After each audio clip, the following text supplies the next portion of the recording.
Hi, everybody. This is Journaling with Judy once more. Okay, hi.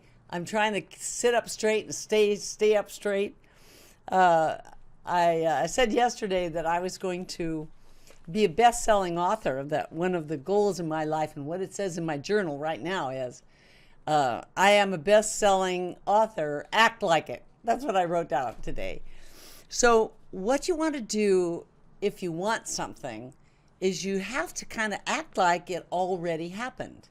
It's already there for you. You've already done it. Why that is, I actually do not know the answer to that, except to say I don't understand it, but I know that it works. As I've used this theory for all of my life, most of my life anyway.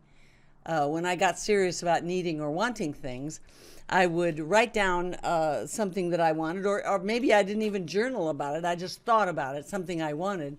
And there were a couple of things I've done in my life that I would suggest to you you could do as well.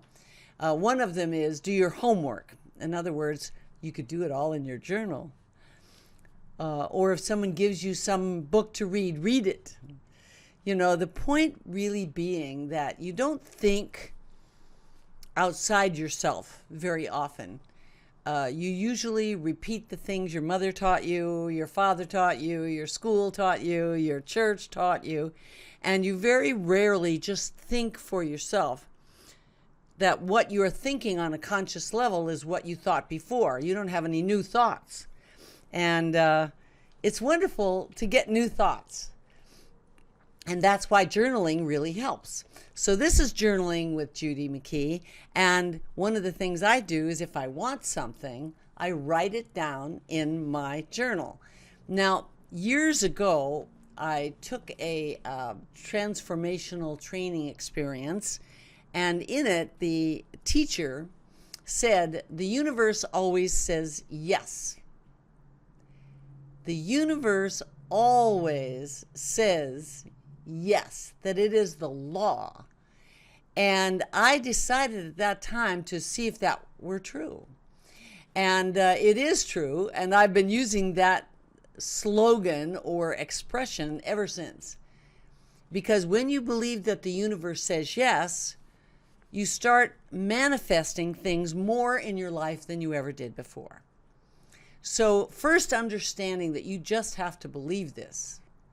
You have to believe in the universe always says yes. Then you have to deliver to your universe, maybe it's only in your own mind or on your journal page, something that you want or need, not specific things. In other words, don't say, I want $87, you know. Say I want enough money to handle my affairs, whatever that is. And many years later, just about 5 years ago, I was reading a book called Love and the Law by Ernest Holmes. And he said, first you have to know that you are the thinker. You are the one who thinks things. And second, you have to understand that the universe takes up that thought and starts to create it. And you have to know that you are dealing with that kind of condition. So that is why many great people have written things like what you wish will happen, or what you think will happen, or what you fear will come upon you. Yeah, and it does. And then they call it Murphy's Law or something. They make up some expression. So what you really want to understand is, first of all, you have to believe that the universe always says yes. Then you think about the end result of what you want. Then you act like it's going to happen. You act like that is absolutely the thing that is going to happen. And then it will happen. And when it happens, don't be surprised. So just put yourself into the process. Now, over the years, I've discovered that I have to put down things that I fear may happen in order to tell the truth in my mind. Now, the great poets or the great philosophers of the world may not do that, but I always did that. So I would write down in my journal, what am I afraid of? What am I worried about? What could stop me? And when I did that, I was able to see what fears are deep down inside of my mind. What doubts are there? And then I could look at those and see if they're really true. Byron Katie has a great 4-step exercise that she taught. I discovered this years later, that she would ask someone, you can go on YouTube and check her out. She would ask someone, they would say, I'm too fat. And she would say, is that really true? And then she'd say, is that really, really, really, really true? Too fat for what? You know?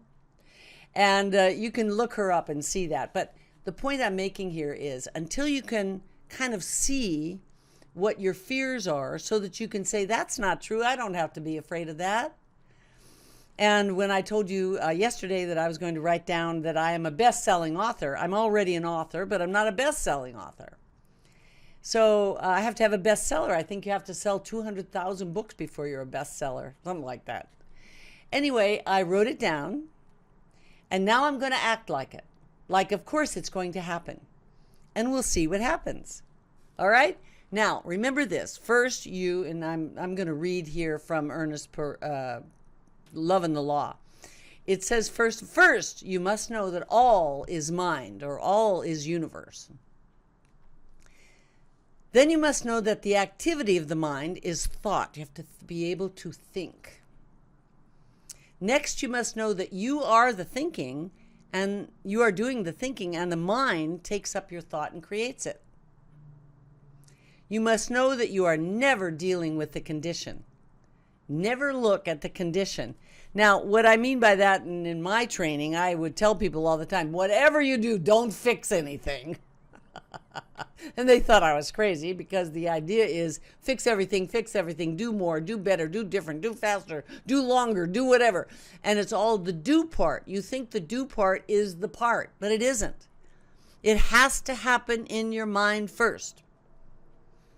Write down what you want. Write down what could ever stop you. And then read the stops and see if they're really true, or if they're just something you made up or you learned. And if you did, unlearn it. Have a great day journaling. I love it. All right, this is Judy saying bye-bye.